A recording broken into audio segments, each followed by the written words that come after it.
welcome back to It's an Inside Job podcast. I'm your host, Jason Lim.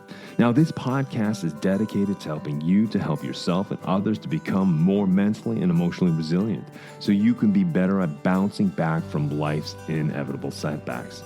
Now, on It's an Inside Job, we decode the science and stories of resilience into practical advice, skills, and strategies that you can use to impact your life and those around you. Now, with that said, let's slip into the stream.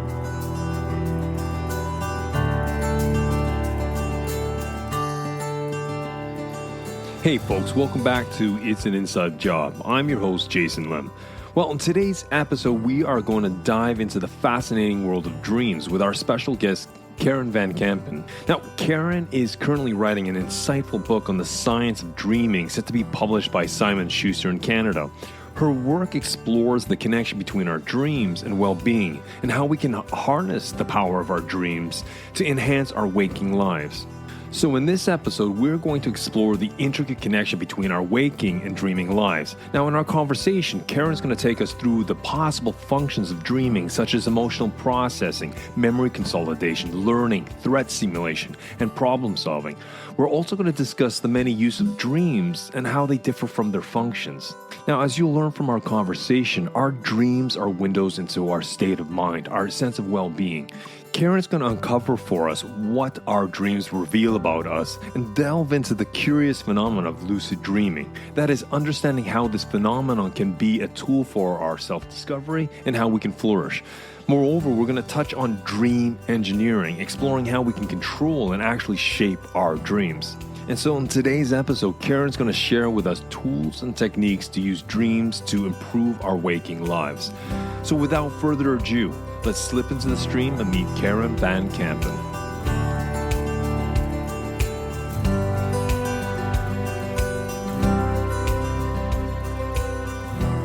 So Karen, let's kick off the show by you introducing who you are and what you do. Thanks for having me on the show. I'm a Toronto-based writer, and I'm fascinated by dreams.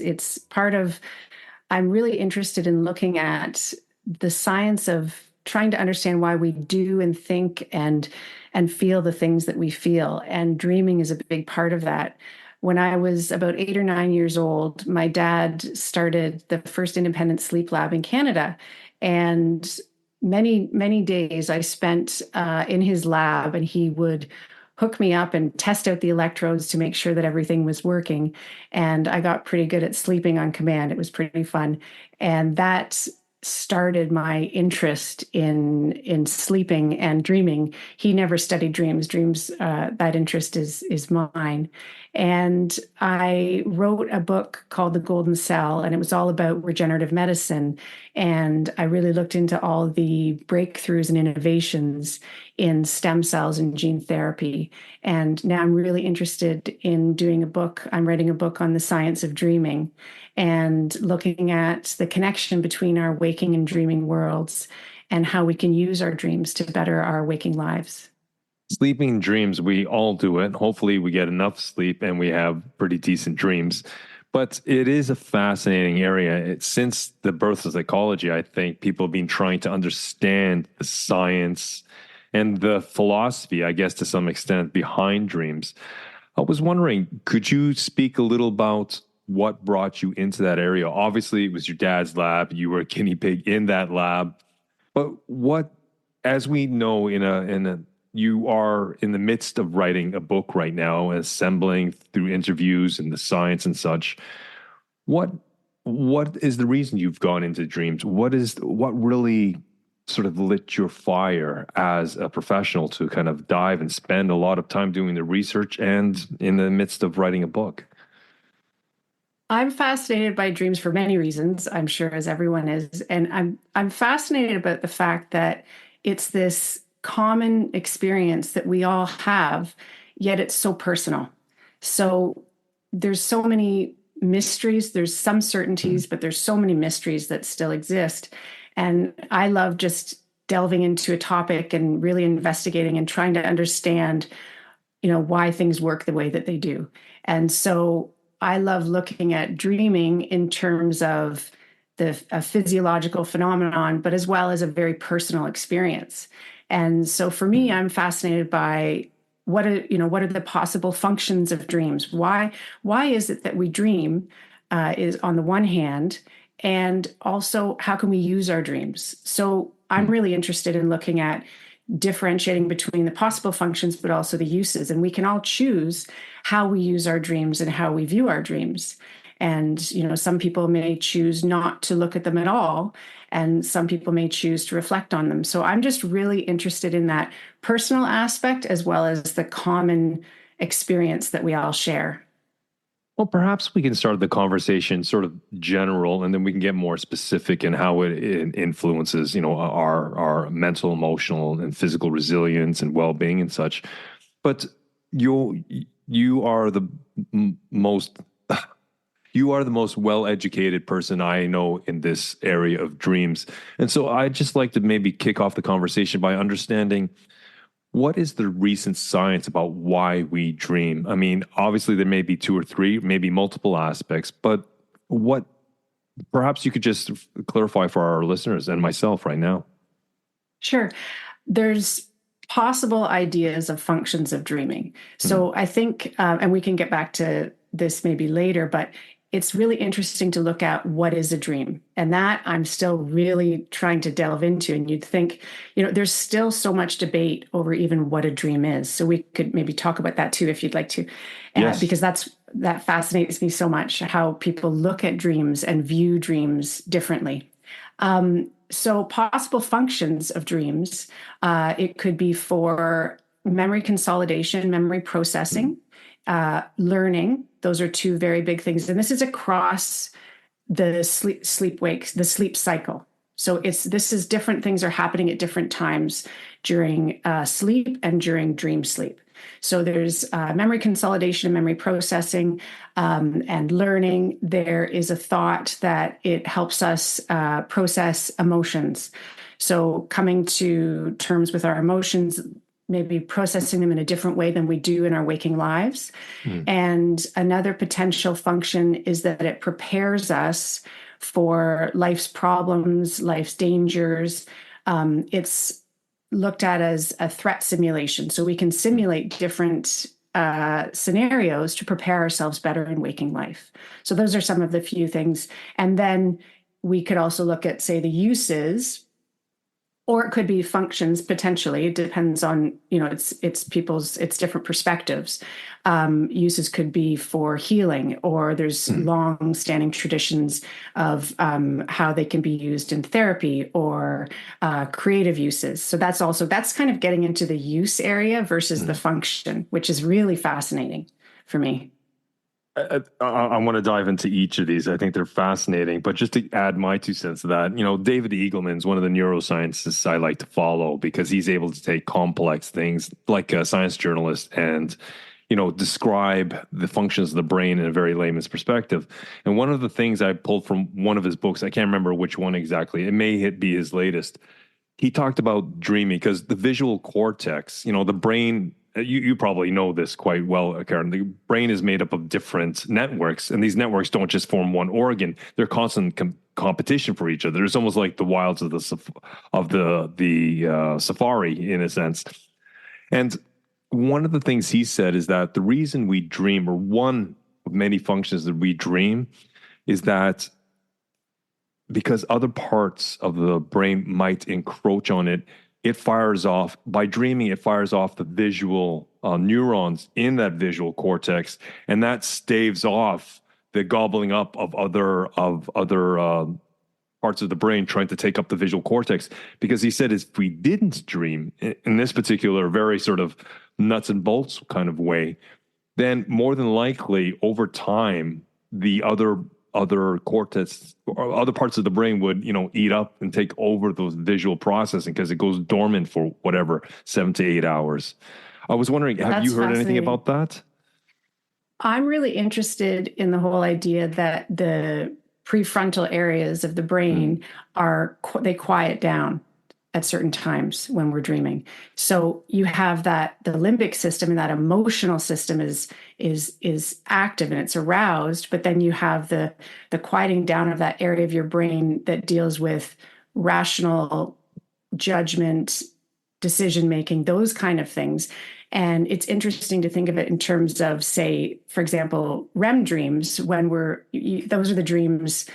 Dreams in REM sleep is when you have the most vivid, bizarre, wild dreams. And that happens throughout the night in different, the sleep cycle goes 4 or 5 times a night. So when you're in REM, that's when you're having your more vivid dreams. And it's interesting to think about what's happening in the brain and the activity that's happening when you look at it in terms of what's happening in your dreams. So I find that really interesting. And how is it that, but we have, oh no, I was just thinking, but then we have this, there's this idea that we have the ability for rational thought to say, okay, I'm going to try and fly, or I'm going to try and, I'm steering a ship and then I go underwater and I can somehow breathe. You've got this rational thought to create this scenario, but you also are being convinced that this is possible. So there's the difference between the bizarre elements and the rational thought that lets you dream up these bizarre elements, from what I understand. It's really interesting. Yeah. So rational thought for me would mean some level of consciousness or awareness that we are actually thinking. Or have I misinterpreted what you're saying, that we can have rational thoughts in a sleep state?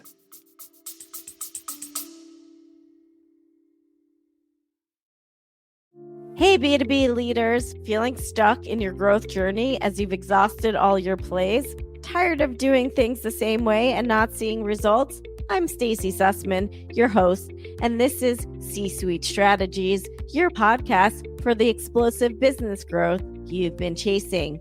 We'll bring you conversations with industry visionaries who've truly mastered the art of scaling businesses. Get ready for game-changing insights that'll transform your approach to business growth. C-Suite Strategies is your backstage pass to reaching that next level of business. Let's make this your new reality. So it's really interesting. This gets sort of into what is dreaming. And from what I've learned and was speaking with different researchers and scientists and dreamers as well, but the researchers and scientists, is that it's interesting to look at it. It's not that dreaming and waking life are completely separate. You can look at it on a continuum of experience, of thought, and it's altered states of consciousness. So for a long time that it was thought that the brain is shut off or is, not working, shut off, asleep when we're sleeping and dreaming. And that's not the case. It's very active. The brain is, as we all know, the brain is as active or even more active at certain times of the sleep cycle, like REM sleep. So when you look at dreaming, you can look at it as sort of an altered state of consciousness. It's a disconnected consciousness, is what I've been told as well, is that you've created this simulated virtual world, but it's disconnected from external stimuli, unless, which we can get into later, what I'm learning about is dream engineering and different things, how you can bring in external stimuli to shape your dreams. But overall, generally, you've created this simulated world inside your brain, but it's separated, it's disconnected from the outside world around you. That's kind of one way to look at it. I've got so many avenues here. There's so many trailheads I'm looking at for this conversation. I got to choose which one. Okay, so you said it's in a sense it's a simulation. And a simulation in this case, would suggest dreams are not just visual, they can be auditory. So does dream states, do they take into the 5 senses? Are there more senses that are kind of built into this augmented reality or this disconnected dream state or state of consciousness, as I think you called it? So yeah, it's multisensory. So you can, your brain activity is allowing you to see in your dreams. They've found that when you look at people in REM, when their eyes move, they're actually following something within their dream, which is so fascinating. It's multisensory. So you experience it. And it was really interesting. One of the things that really piqued my interest was when I was speaking with different scientists, and they said sort of a resounding common thought is, we discount our dreams, we devalue our dreams, we don't see the importance of them, but we look to our waking lives, and we look at all of the experiences and the thoughts that we have, and we reflect on our waking lives. We should do the same for our dreams, because if we spend a third of our lives asleep, what's happening during this time? And it made me think about how, self-development, either on your own or if you're in therapy and you're looking to try and understand different perspectives, maybe on yourself, and, reframe maybe an experience that happened in your life. One of the things that I find so valuable about when you look at a dream is looking at your perspective and how you're reacting to something or what you're thinking about something. It seems it's a bit of a portal into a different side of you that is accessible. You just have to know how to access it. And that's what I'd like to explore in the second half of our conversation. I'm just really curious. So my challenge is, I think that's really good advice, being able to analyze and maybe take apart our dreams to try to understand them more as we do in our conscious daily lives. My challenge is, and maybe this is a common challenge, is once I wake up, the dream automatically fades. It just, I might have sort of little bits of maybe the little threads of it, but I generally can't remember the entire dream, or I just remember a fragment, or like the immediacy of a dream, like the last moments. I find that the dreams that I do remember are those where I might have a nightmare, or it's emotionally invested. Like that's what I tend to remember. But those may be fever dreams, or when my body's too warm and it's wrapped up in too many blankets and it's trying to wake me up, or whatever it is. But is this a common thing where we tend to forget our dreams upon wakening? Yes, it is. So Okay. a lot of people think, I've heard many times during the research. So if you're out or you're chatting with someone and you say you're writing a book on dreams, the first thing is either they'll tell you a really fascinating dream, or they'll say, oh, I don't dream. And so I've asked different scientists, and it's just that we don't remember our dreams when we wake up. So if you're going to use your dreams in different ways, a really good tool is to have a piece of paper and a pen at your bedside table. So, and also I find that helps me fall asleep. So, if I have something on my mind, if something's bothering me, if I'm trying to work through even, say, a work problem, or trying to understand a concept, anything, if something's really pressing on my mind, I find that I'm thinking about it as I fall asleep. And if I am, sometimes that's the sort of a creative area, sleep onset for creativity. And so I find it's better for ideas. You can get really great ideas at that point. So I'll wake up and write down what I'm thinking. But also I find that if you put down something that's on your mind, it almost gives you the freedom to sort of let it go and get on with sleeping and dreaming.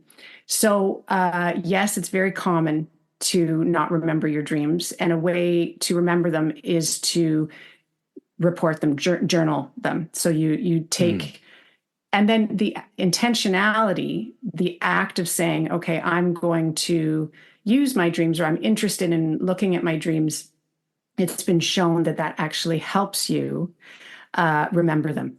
So it's that moment when you first wake up, you have to scribble down what you can. I'm exactly the same.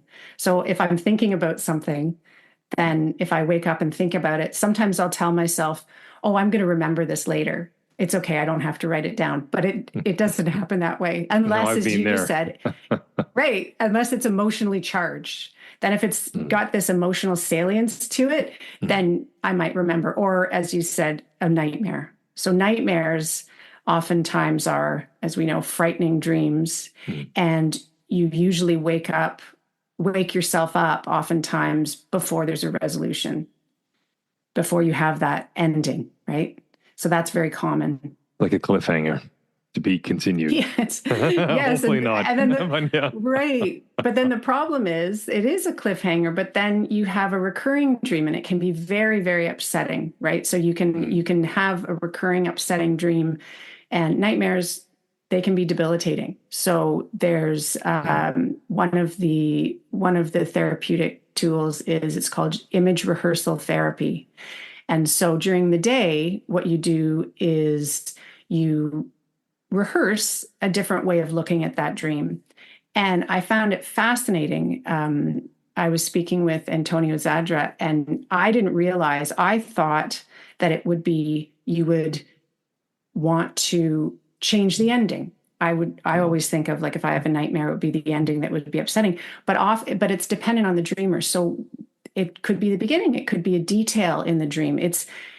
The dream can be changed in so many different ways to have a different reaction to the dream. I found that fascinating. So in a sense, that's like reframing in cognitive behavioral psychology, where we may not be able to influence the situation, but we can influence our perception of a situation by reframing or giving it a different meaning.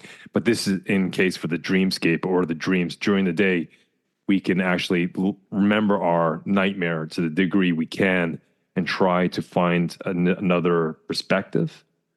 Yes. Huh, And nightmares are related to our mental health, which is an area that I'm very interested in looking at, how our dreams reflect our mental health and our well-being. And a lot of people who have terrible nightmares, then also it can be an indicator of a mental health issue. So that's really important to look at. And one thing I found really interesting was this idea that dreams can be used as a marker for mental health. So not only do they show if you have, say, ill-being, it's ill-being and well-being. So let's say that you have ill-being during the day, you are more likely to have negative dreams. But what they've found recently is that if you have well-being, it actually also relates to your dreams. So it can show, say, for example, peace of mind, different. That's a totally new area in well-being, and it's peace of mind. Yes, and Antti Ravanzo and Pillar and Sika and colleagues were looking at specifically how peace of mind influences our dreams. So if we're feeling, it's that sense of harmony and contentment, and how does that reflect our dreams? And it's found that if you have peace of mind, you are more likely to have positive dreams. And if you have well-being, and then if you have ill-being, then you're more likely to have negative dreams. It's very interesting, because then that says, could we one day look at how we can shape our dreams to have that peace of mind within our dreams, say a calm state, peaceful state, in order to then shape our waking well-being. So instead of just looking at one, is it bi-directional? So instead of going, is it just from waking to dreams, could we go the other way? So whether really looking at well-being or ill-being, that's reflected in nightmares. And our dreams are, as you said, can be a marker of mental health. And so coming back to your paper pen tool, keeping in the side of the bed.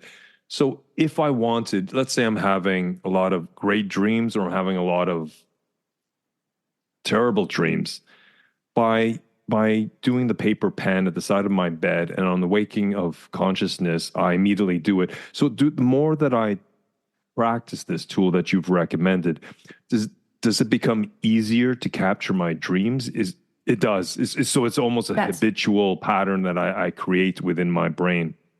That's what I've been told. So exactly. So you get used to actually the idea of, or the act, I should say, of reflecting and reporting on your dreams. And it's very similar to the idea of, writing down different things in waking life in order to reflect. Then you can do that practice of recording and of reflecting. So one idea, which has been around for many decades, is it's well established now that what happens in our waking life is often, predominantly, it's reflected in our dreams. Mm. So it's called the continuity hypothesis. And it's not just our experiences they've found, but it's our thoughts, our emotions, our preoccupations and concerns, which I'm really interested in, and how we take those and we carry them with us into the dream world. And so that's what we're exploring. So I find it interesting if you look at what you're dreaming about. Is there something that you keep coming back to? And one idea that was brought up is, we don't, in our waking lives, we don't look at things in an isolated way. We don't say, oh, we thought of this one thing or we had this one experience. We often look at it together, like as a whole. So if we look at our dreams in a similar way and we look for different patterns or different themes, maybe we'll find something that's preoccupying us and weighing on our mind.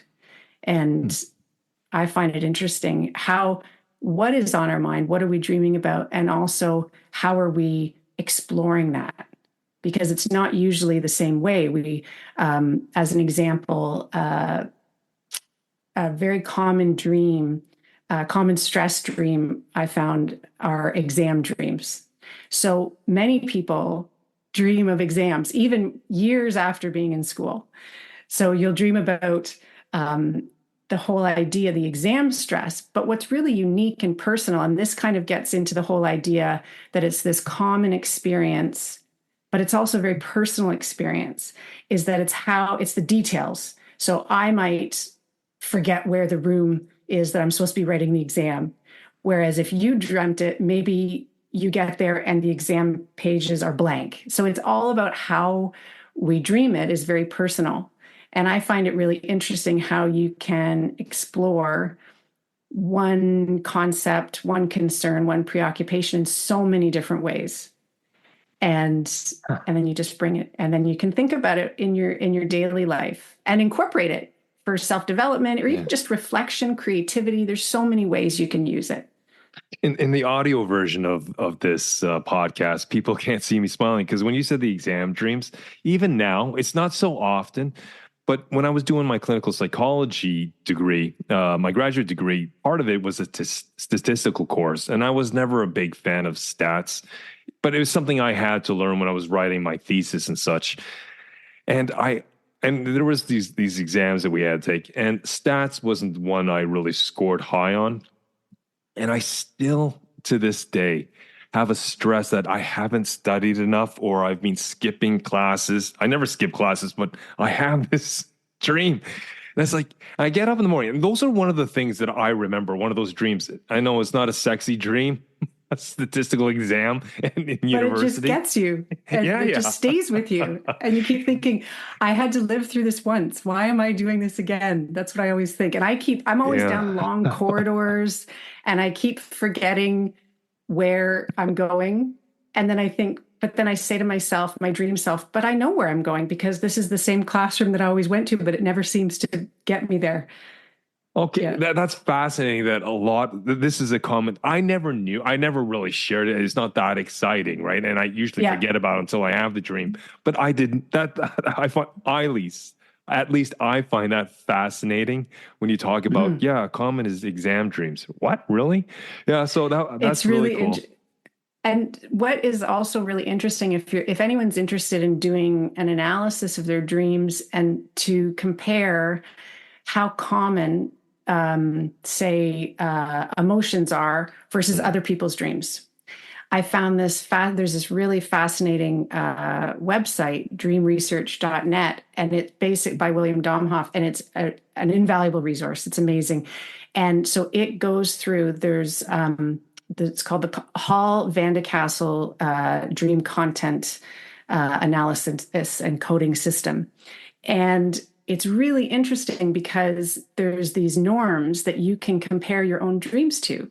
So you can look at these norms that were put together and you can say, do I have more aggressive dreams than say compared to these norms? Do I dream about certain things more than other people? And it's really a neat way to look at your dreams in comparison to what are common emotions, common thoughts, those kind of things.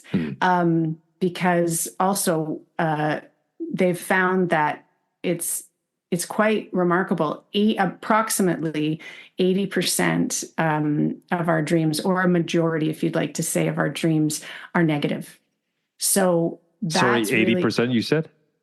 That's what I've read, that 80% in different places I've read that approximately 80% of our dreams, they have a negative tone of some sort. And so I find that really interesting. There's different theories why. We can talk about it. What did you find that really resonated for you when in regards to why 80% or close to 80% has a negative tone? It makes me think about two things. It makes me think about how we carry our preoccupations and concerns with us into our dreams. So it's like a testing ground. We're going through all of these different preoccupations and we're thinking about them in different ways. Our mind is free. It's more in certain times of the night where we can associate things more freely, think about things in a different way. So it reminds me of how there's that continuity is the first thing. And if there's things that are weighing on us, then we'll play those out in our dreams. And these can be all different types of problems. So the exam dream, or maybe you're just trying to figure out how to solve a problem at work, or maybe you're preparing for a presentation, or there's all different things that we could be preoccupied by. Maybe you're thinking of an upcoming job interview, or anything that comes to your mind.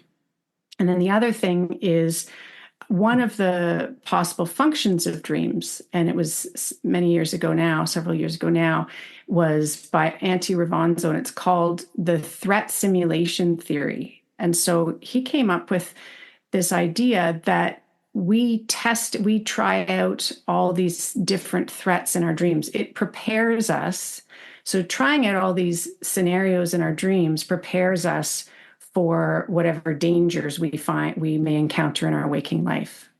So he was telling me about how one of his nightmares was a recurring nightmare. He in the summers, he spent his summers at a summer house about an hour outside of Turku in Finland, and they would have these thunderstorms, and he would watch them come rolling across the water, and then and he would see that, or sometimes he'd be woken up in the night, and his parents would get him. They would all go to the car for safety until the storm was over, and so he had a recurring dream about thunderstorms, but it would be played out in different ways. So it would sometimes just be a storm.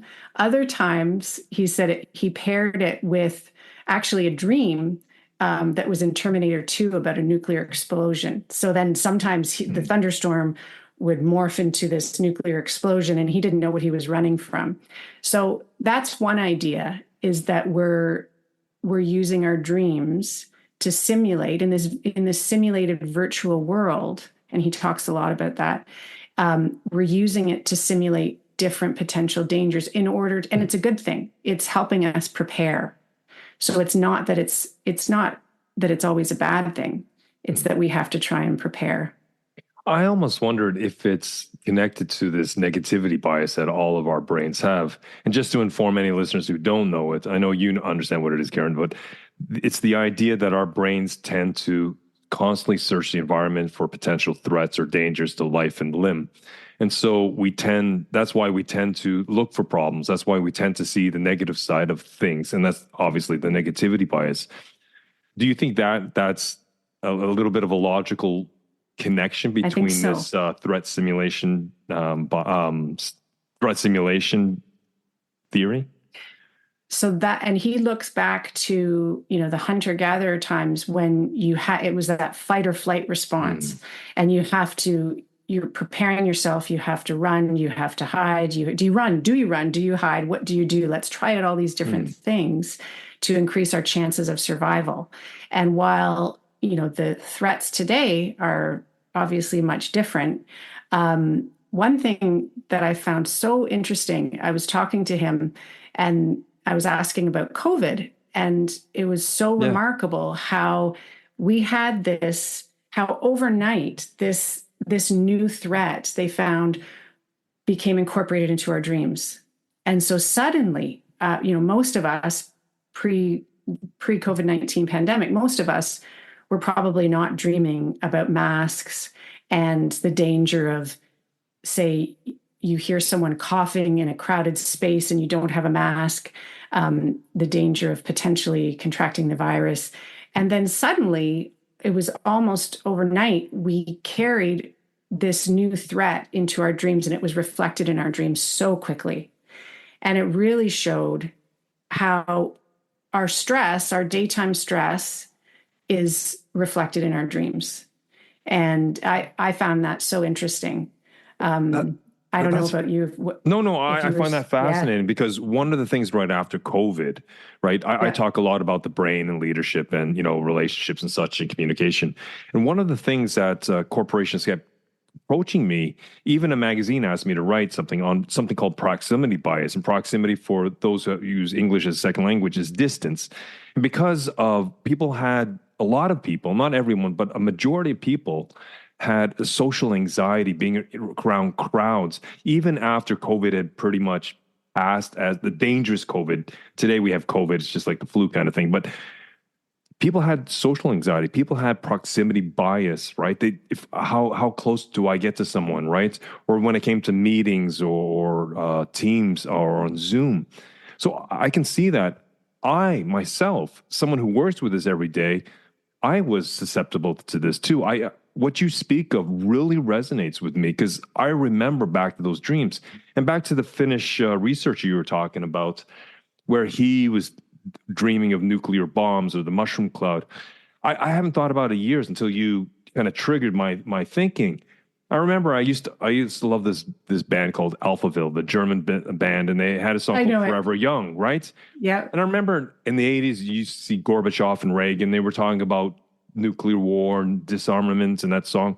And I remember it wasn't a constant dream, but I had the dream quite often about nuclear war, about mushroom clouds over the city of Toronto and such. And what would I do? I don't remember the details, but I remember remnants of the feelings of those dreams. Yes. Yeah, you wake up with that sort of, exactly. And sometimes you'll wake up and not remember the details of a dream, but I often wake up and am left with a feeling. And then I lie there and try and rewind in my mind. What was I thinking about? Why am I left with this feeling? And there's nothing like when you wake up from a great dream and you just feel kind of great. And I feel that it is carried with you, that sense of, it's that feeling of sometimes wonder or just contentment. And it can carry with you through the day as well. The opposite is true. If you've had a very upsetting dream, if you suffer from nightmares, often people don't want to go to bed because they're worried that they're going to dream of the same recurring event, which is so difficult. So there's such a connection between the waking and dreaming world. Now, in the first part of our conversation, Karen explores the multifaceted functions of our dreams. The first one is memory consolidation processing. Dreams help in organizing and solidifying our memories. The second was learning, where dreaming aids in learning and integrating new information. The third was emotion processing or emotional processing, where dreams allow us to process emotions and come to terms with various experiences. And the fourth, which is the most curious, I think, is threat simulation. By simulating threats in different scenarios, our dreams prepare us for the real-life dangers and problems of our waking lives. Now, in Karen's research, she emphasizes that dreaming and waking life are part of a continuum of consciousness, with dreaming being an altered state disconnected from external stimuli. She says that dreams are multi-sensory experiences that reflect our daily lives and emotions. She also suggests that reflecting on our dreams, just as we do with our daily experiences, well, that is important. It is key since we spend a significant portion of our lives sleeping. Karen also mentions the continuity hypothesis, that what happens in our waking lives is a reflection in our dreams. So it's not just our experiences, but it's also the thoughts and the emotions and the preoccupations and the concerns we've had throughout the day that show up in our dreams.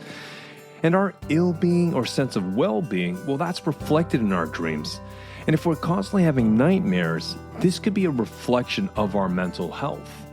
And so whether we're having good dreams, neutral dreams, or bad dreams, if there is connective tissue between it, if there's a recurring dream, recurring theme, then maybe we should take some time and to look at it, to analyze it, to understand at a deeper level what's going on in our brains, because that may be a message, a signal that we need to address or that we could benefit from. So now let's slip back into this dream with part 2 with my fascinating conversation of dreams and how we can use them with Karen Van Kampen.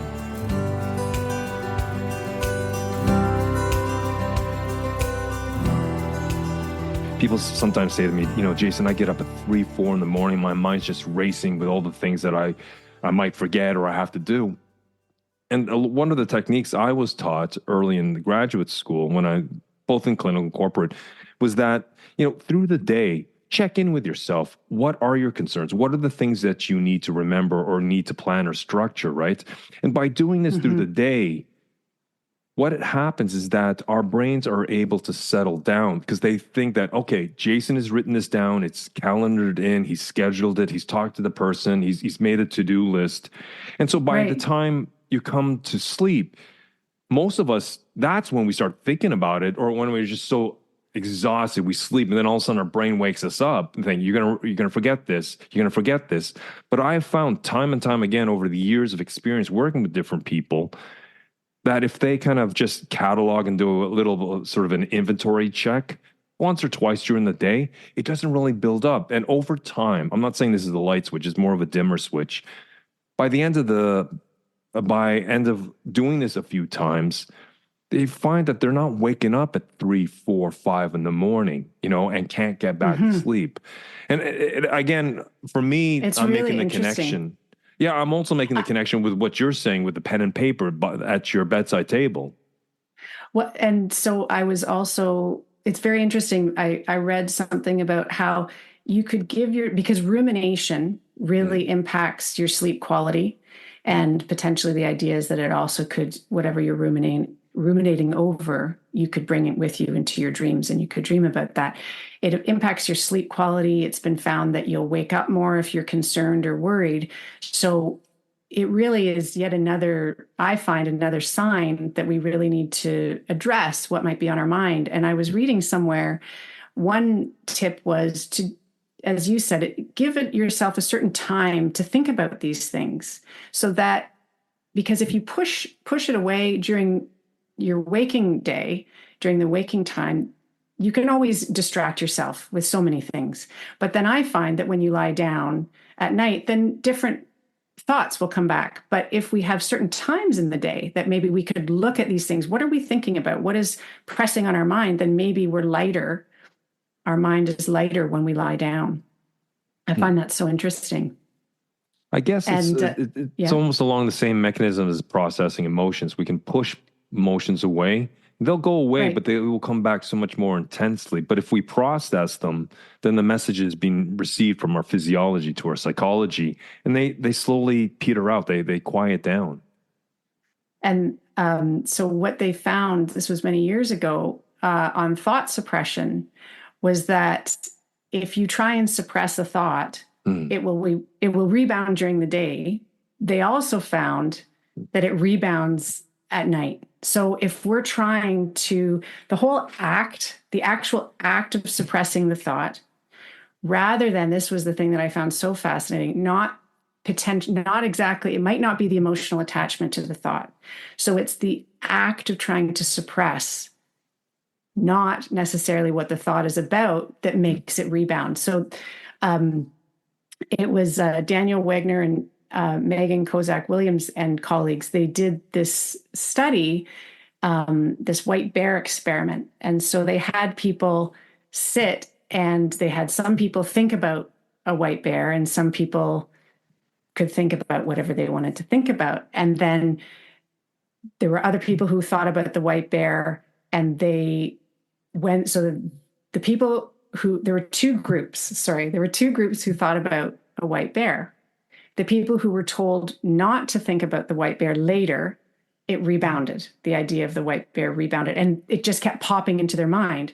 But if you're allowed to think about something, it's not going to rebound into your mind in the same way. So I find that interesting. And they chose a white bear because it's neutral and it relates to Dostoevsky. He talked about a white bear, but it's really interesting. So if you sit and you say, okay, I'm going to think about the white bear for 2 minutes. And then after that, you say, I'm not going to think about the white bear. Then you had to tick on a piece of paper how many times you thought about the white bear. And it was remarkable how many times it kept popping into your mind. So it really says that we have to deal with what's on our mind, I think. Same as in waking life. Yeah. My evil producing mind right now is thinking about playing golf, where you could actually tell your buddy, hey, don't think about that sand trap or the water trap, right? Right, exactly. Right, don't because do that, you always folks. see It's it. just Yeah. You're sitting there going, I see, or you're standing there thinking, I see that water. I can't think about it. Yeah. Maybe Sorry I about should that. aim for the water. Maybe I should aim for the water and then I won't get exactly. there. Right. Exactly. I was wondering, before we go into the tools of sort of dream utilization, one fascinating area I'd like to talk to you about is, I guess, lucid dreaming. Perhaps you could maybe define what lucid dreaming is, and from what you're from your research.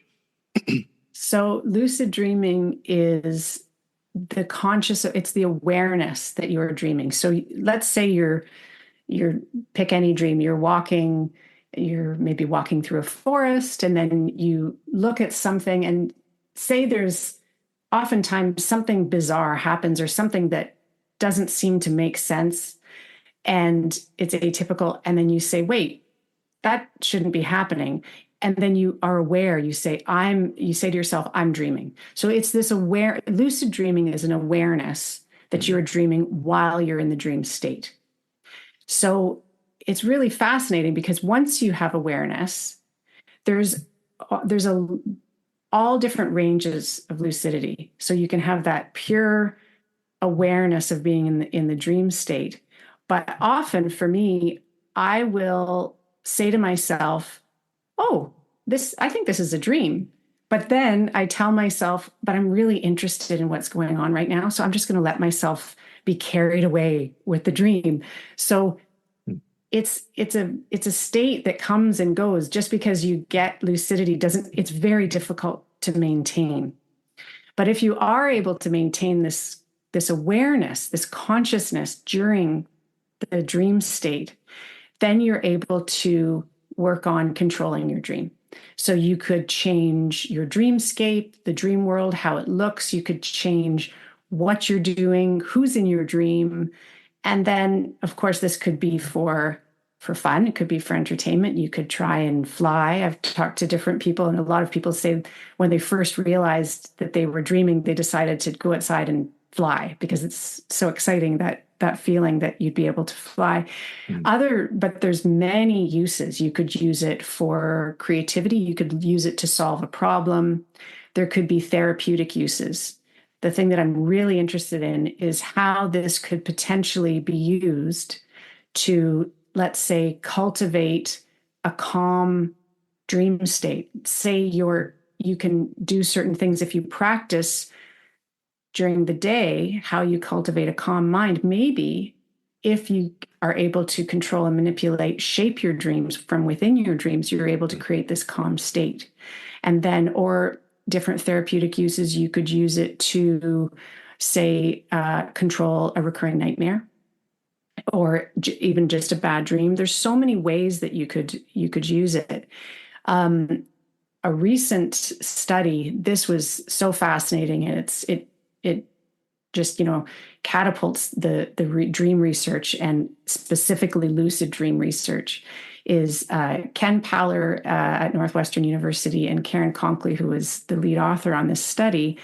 They did, for the first time ever, they achieved two-way communication from the waking world to the dreaming world.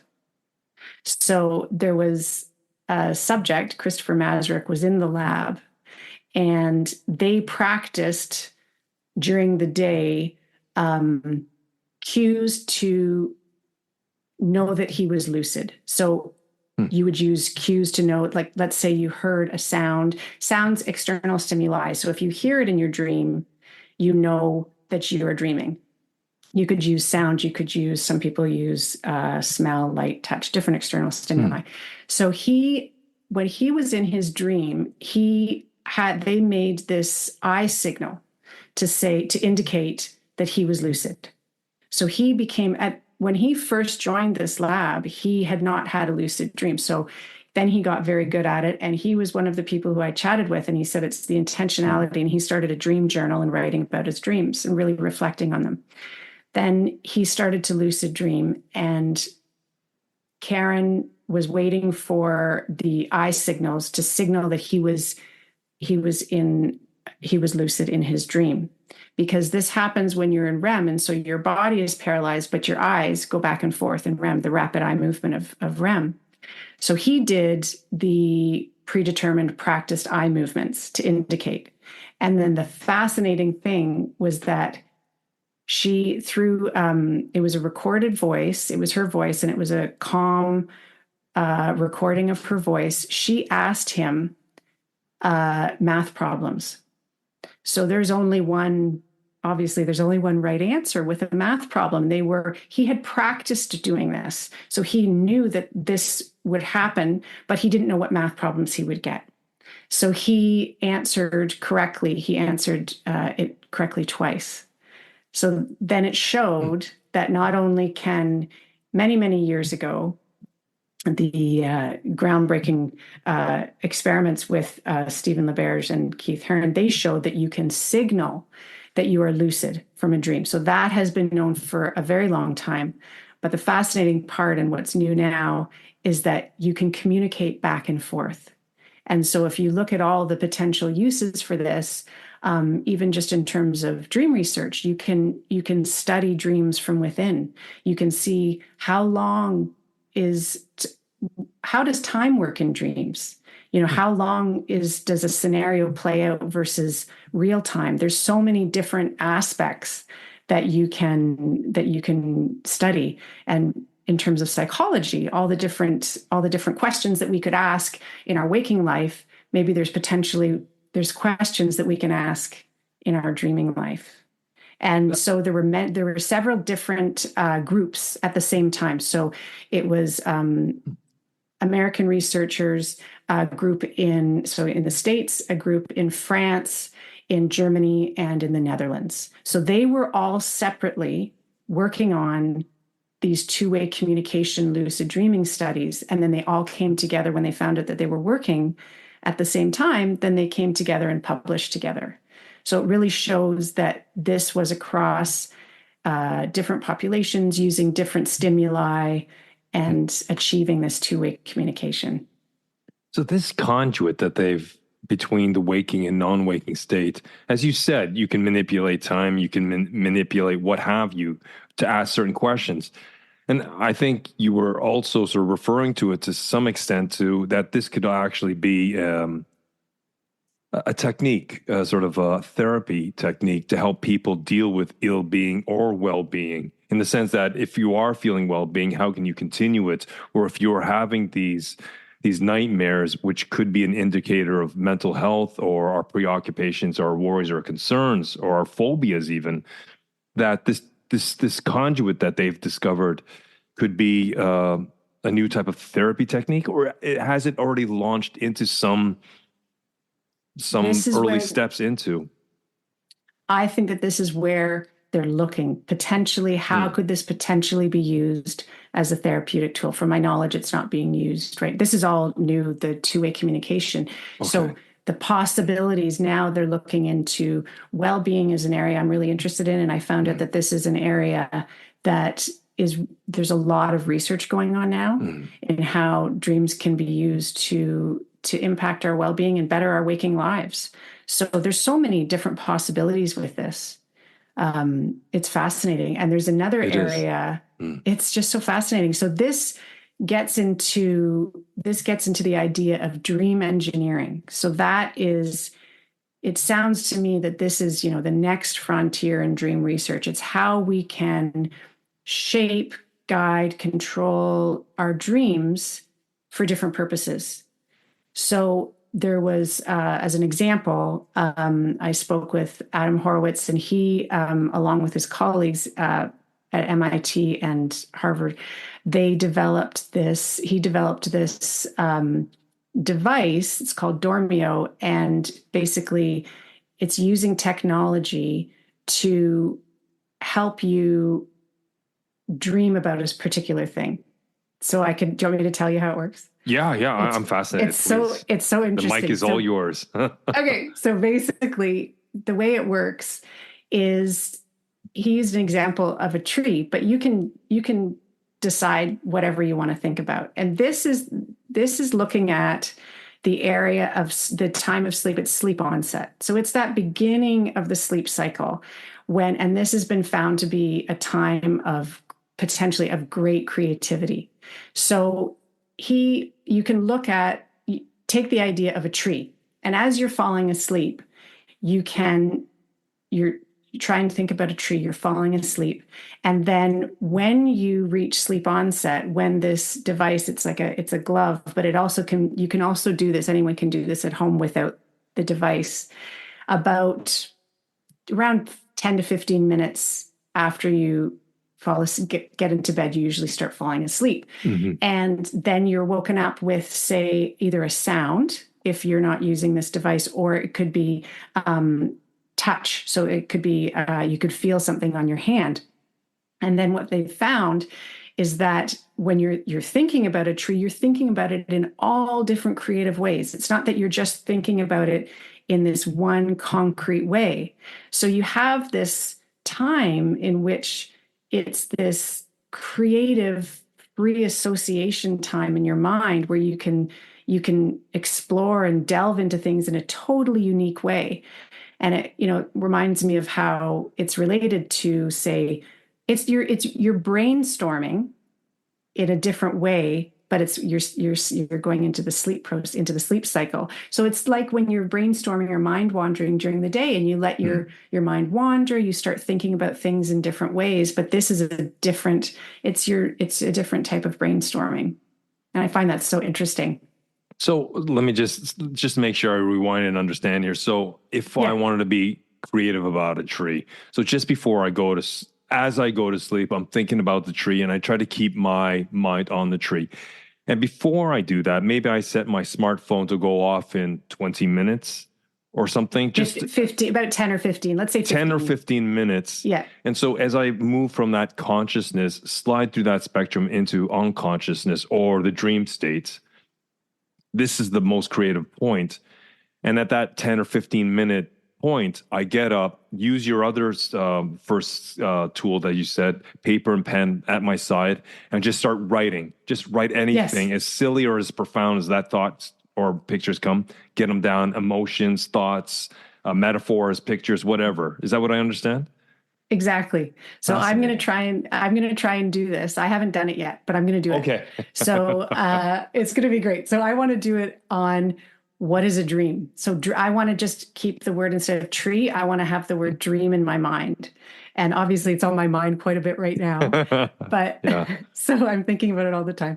So I want to see how I can look at it. It made me think of it because when I'm talking to different scientists and researchers, I love the idea of looking at dreams as this, continuum of experience and continuum of thought, and how during the day, our thoughts were so, there's all these things coming at us, and we're not able to have this freedom of thought. So there's this continuum of experience. So I want to look at, what is a dream? Is it this multi-sensory experience? Is it virtual simulated reality that's disconnected from all the different ways we can look at dreaming? So I'm going to try and do it. And then I'm going to do a timer. I have it all set up, and I'll do a timer. And Adam was helping me with it. It's great. Well, that's incredible. I was just thinking about your husband, who's a painter. You have this brilliant orange painting behind you. That's something he could definitely do, to help he seems like a very super creative guy already, but I guess he could become a super creative guy. But So that's nonetheless, what oh yeah. that's what happened. So that's a lot of writers, artists, they can also do that with lucid dreaming. So what they do is they dream about, I was speaking with someone about this, and they dream about, Benjamin Baird was telling me how you dream about walking in, opening a door to, let's say, an art gallery. And you're looking at all these paintings, but all the paintings you're looking at are a creation of your mind. So you're creating these paintings in your dream. And then if they wake up, certain artists or composers, he was speaking with a composer, they wake up and then write down the ideas or sketch it out. And this it's so fascinating how it's part of you. It comes from you, but it's a different aspect of you. It's a different side of you that you can tap into. That's fascinating because, you know, again, my brain's making some connective tissues here between with what you're saying and some of the things that I do, or you know, in my practice as a sparring partner with my clients. And one of the things, you know, sometimes where we maybe at a party, this happens, someone's telling our names, we forget their names, and we're thinking, oh, I can't remember. But then when we're driving home, it pops up. And so sometimes what I say to clients is if they're working to try to crack a code, or there's some sort of conundrum they're trying to work through, is that, you know, load the mind with all the data, all the information you have, the facts and such. Just load it up so you have some information base, and then go for a run, go for a walk, you know, take your dog for a walk and just let it go. And with all that information that you fed your brain, it starts crunching because now it has the freedom, because you're focusing on the blue sky or the birds or a podcast or something. And so your brain goes, okay, the conscious mind it's busy with something else. Now I have time to crunch it. And sometimes by the end of the walk or the end of the run, the initial threads of a new solution or insights start coming up. Is this kind of connected to what you're saying, but obviously in the dream state?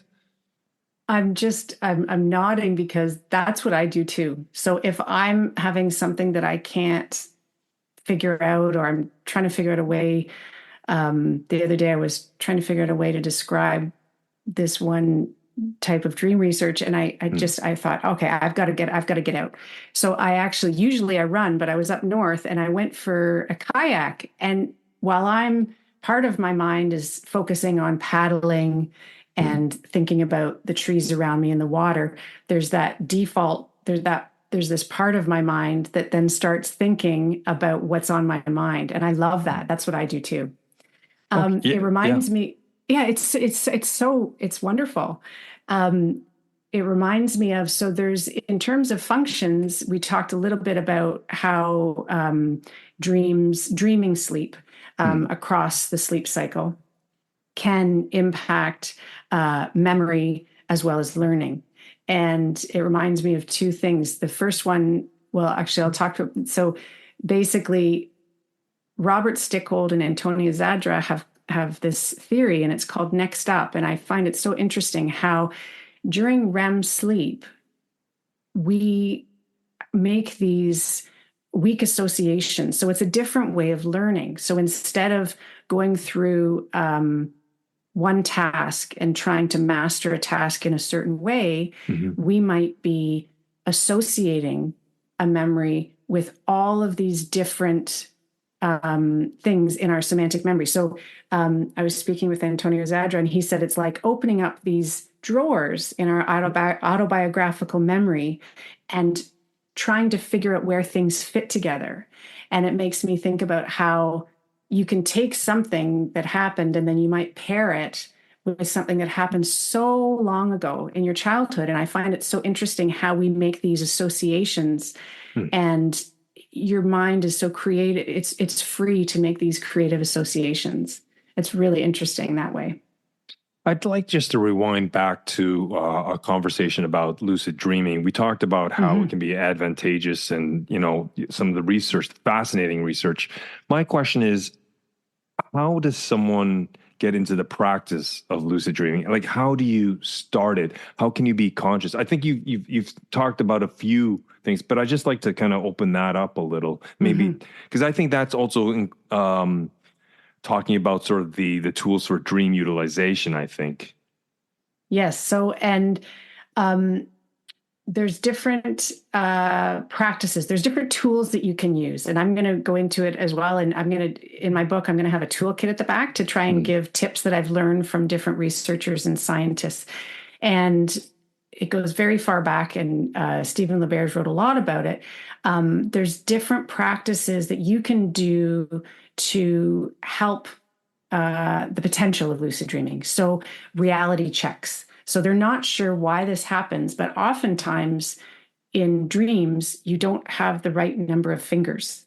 So I'm not sure why. I don't think they know why, but so during the day, you're supposed to do reality checks and say, be aware of your surroundings. I'm here right now. I'm sitting at my desk. I'm looking at my hands. I have 10 fingers. This is what I see. I see a glass. Doing these reality checks. And then when you're in your dream, you could look at your hands and see how many fingers you have. Or sometimes there's a problem with a light switch. If you try in your dreams to turn on and off a light, sometimes it doesn't work, I've read. There's different things or reading. I think I read something about if you try and read a piece of paper, what's on it, that's difficult. So you can do those kind of things, little reality checks. Also, it's the intentionality of saying, I'm going to really try and have this lucid dream. And you can do it from falling asleep, or you can wake yourself up in the middle of the night. Some people wake themselves up and then go back to sleep with the intention of having a lucid dream. So you could just at night fall asleep thinking, I'm going to try and have a lucid dream. I'm really going to think about if I'm dreaming.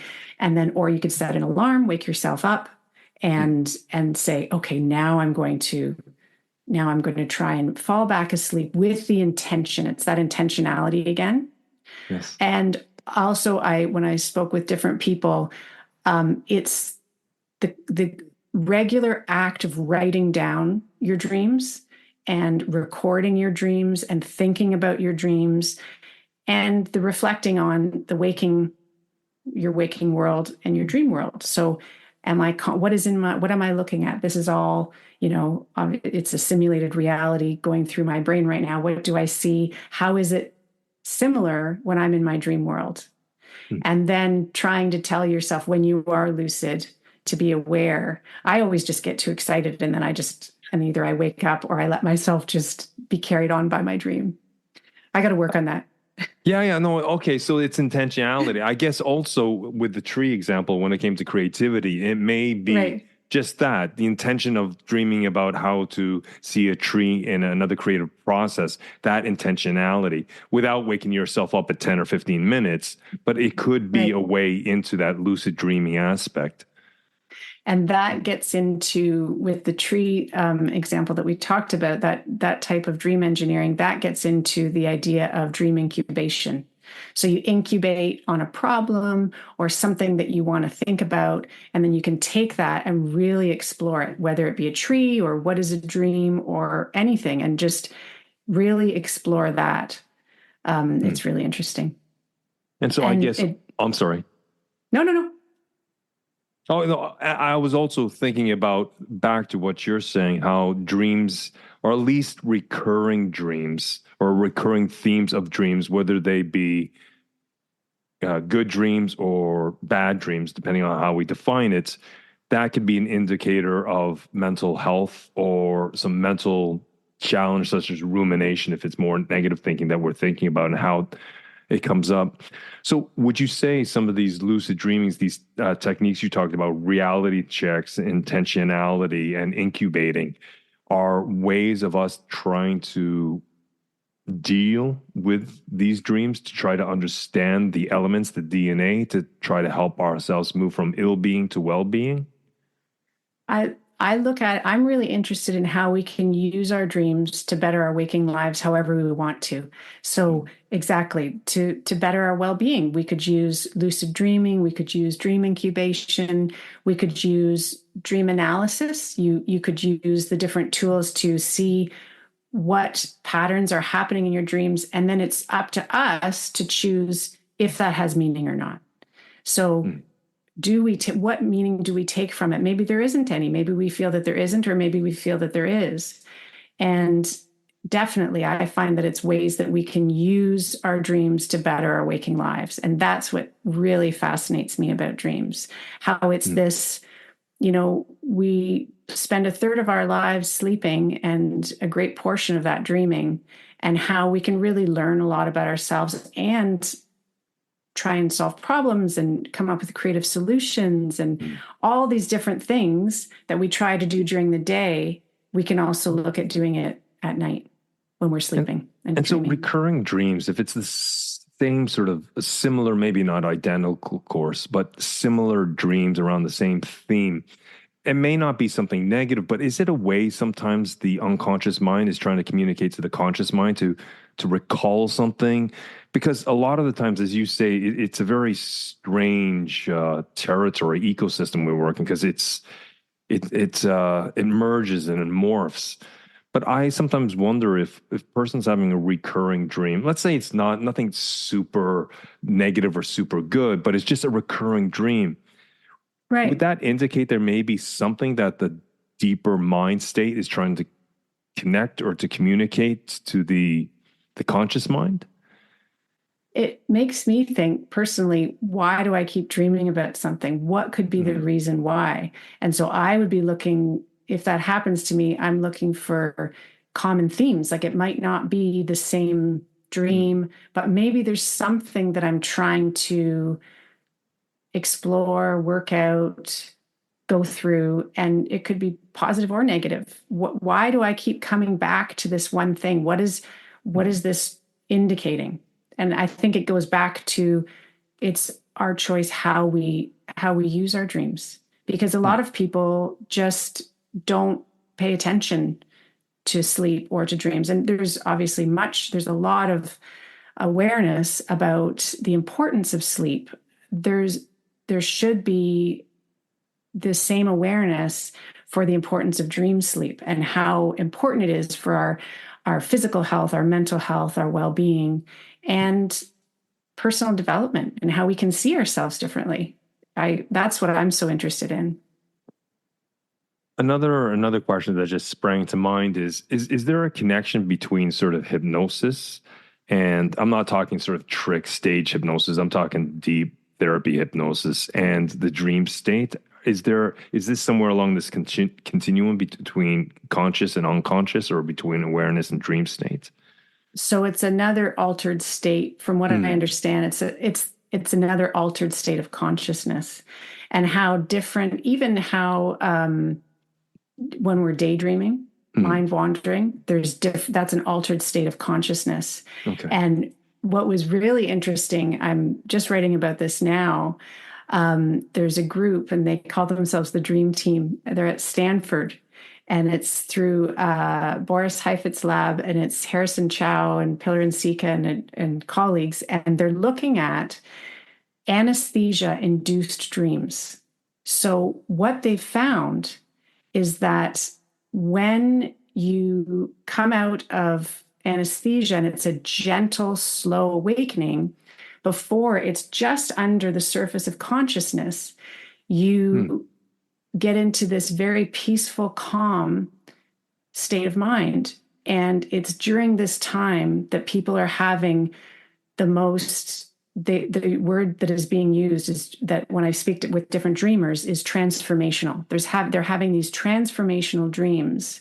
And it reminded me what you were saying, because it's similar to psychedelic medicine. So how it's the role of a very powerful experience to change your thoughts, behaviors in your waking life, because it seems quite remarkable that, say, one dream could have such an impact on a person. But when you speak with these people, it's so impactful. And so what's happening is they're revisiting something in this peaceful, calm state of mind. So you don't have that arousal, that emotional arousal, but you're revisiting what could potentially be a very traumatic experience. But it's as if in this peaceful state of mind, you're able to process it differently. And what's happening is then when you come back into the waking world, you people are, the way that they think about the past traumatic event has changed. Their mindset has changed. Different people who were suffering from PTSD, their symptoms are gone, their nightmares are gone. It's unbelievable. That's really fascinating. Interesting. I was going to ask you a question, but you've already answered my question, because I was listening to a documentary. I can't remember if it was a podcast or something, where American soldiers coming back from Iraq and Afghanistan, where they had crippling PTSD, post-traumatic stress disorder. And they were doing, again, through therapy, psychedelic therapy, where it's just that, where they talked about where they reached such a sort of a different state of consciousness, a different state of mind, that it's this peace, it's this tranquility. And then you can bring up the trauma, but from that perspective, wherever the mind is, they see it from, it's a whole new level of reframing, if I may just use my vernacular. And then they come out of it, and those preoccupations, those concerns, those worry, the trauma, it is literally, or metaphorically, melted away, I should say. Yes. And they're able to deal with. I just found that fascinating. I wasn't thinking we were going to go down that avenue, but that was brilliant how you brought that up, because it really, because I used to work with trauma, and that's why I find it so super fascinating. Right, this is a couple of decades ago. But right. I just found that fascinating part of the research that you've explored.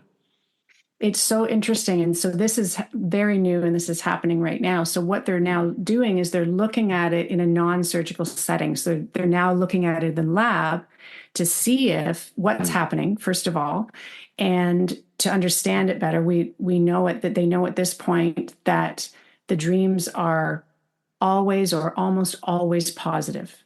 So that's different than typically ordinary dreams, which most of our dreams are negative. So first of all, they're very positive.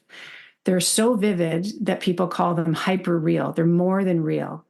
And I spoke with one person, and she said it's more like an experience than a dream. You feel that you're really experiencing it. So that's what's really unique about these. And then it's the transformational aspect, because oftentimes people are exploring things that may be difficult, or things that they wish they had, and then they achieve them in their dreams. And so they're looking at this in the non-surgical setting, and to see how can this be used as a therapeutic tool. And that I'm so excited to see what happens, because that's amazing. That is amazing. I'm very respectful of your time, Karen. I have a couple last questions. I was wondering, what did you learn yourself? You've immersed yourself so deeply in the science and the research and the conversations with people in these fields. What have you learned about yourself in the process of putting this book together? I've learned that we need to value our dreams. We need to look at our dreams in a different light. I'm now looking at them in relation to how I look at my waking experiences and my waking thoughts and my perceptions, and how I can look at my dream experiences and what I'm exploring in my dreams, and see what I can get out of that to understand a bit more about what's on my mind, how can I use my dreams, and how it's this continuum. It's not that dreaming and waking are these separate things. There is a continuum, and we should look at our dream experiences the way that we look at our waking experiences, and how we can learn from them. Fascinating. It's such a brilliant conversation. I have a dozen more questions. I think there may have to be a part 2.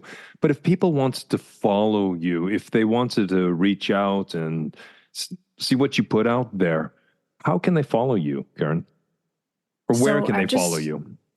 Thanks. So I just started on Instagram. It's called Science of You and Me.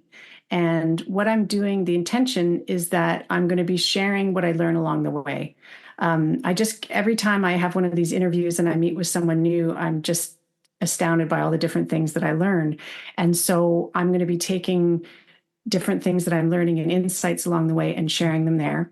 And I would love to hear from people and understand what interests them about their dreams, and because it's such a mysterious altered state of consciousness that we don't fully understand. So what is it that some people would like to know more about? I'd love to hear from them. Brilliant. I'll be sure to include that in the show notes. Karen, thank you very much for your time today and sharing your knowledge, experience, and all your research. I'm really looking forward to this book when it lands. When, we don't know, but that doesn't matter. I'm still looking forward. But in the meantime, we can follow your adventures in Dreamland and the research through Instagram. Thanks so much. This was a great conversation. Thank you. Cheers, Karen.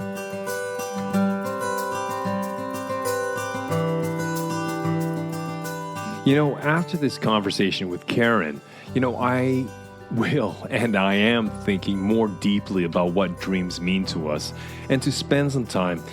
Karen was very articulate talking about certain tools that we can use, such as the pen and paper method, to capture thoughts, lucid dreaming, dream engineering, and how our dreams, if there are certain trends, if there are certain recurring topics that we dream about, that this could be a message from our deeper consciousness to our conscious minds that there may be something to address, something that we need to look deeper into.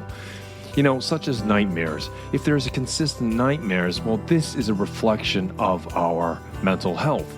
If we have dreams that fulfill us with awe and we feel awakened and refreshed when we get up, well, that's also a brilliant reflection of our mental health, whether that be well-being or ill-being. Regardless along this spectrum, that same spectrum is the same spectrum of consciousness from the dream world to our waking world, and that our preoccupations, our thoughts, our emotions, our concerns, well, we carry them in all states of consciousness, and that if we apply some of the research and learnings that Karen has discovered, well, that could benefit us in the sense of resilience and equanimity and well-being. And to access our dreams, well, they're not as easy as our waking lives. When we're waking, we're conscious. It's easy to process and take things apart.